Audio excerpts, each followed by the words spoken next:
Kalau saya di luar nalar, kalau ngelihat ada pelaku itu kok bisa setega itu sama korbannya, itu yang buat saya takut. Karena buat saya mereka yang masih hidup jauh lebih menakutkan daripada yang sudah meninggal. Contoh, misalkan ada orang yang tega membunuh anak, itu misalkan supaya gara-gara dia merasa anak ini sebagai pengganggu gitu.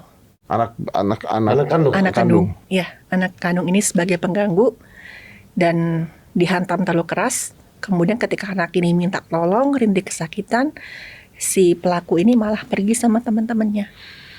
Justru saya lebih takut, lebih miris di situ. Berarti saya bisa menyatakan judulnya bisa kita kasih ada makhluk yang lebih menyeramkan dibandingkan setan. Ya. Iya kan?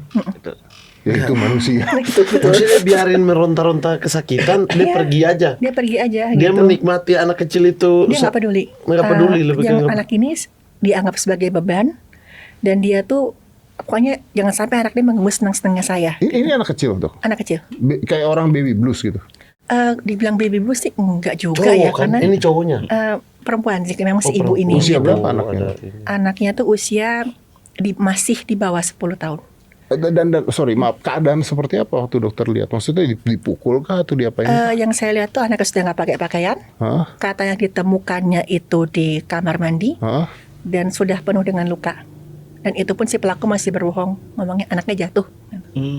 Karena mau ya biasalah berusaha kabur dari hukuman gitu. Ibu atau ayah? Ibunya. Ibu kandung. Ibu kandung. Berarti biasanya itu harus dicekin ya, apa namanya?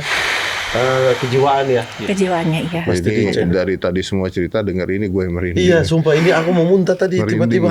Serius ini merinding saya dengarnya. Iya, kalau dibilang ini paling menakutkan bagi dokter, iya sih, setan-setan tadi bala. Ini lebih serem ini. Satu cerita doang kita ada. Salah satu yang paling bisa nyesek itu kasusnya. Dok, kemarin 2 hari yang lalu aku telepon suami dokter kan, Mas Dimas.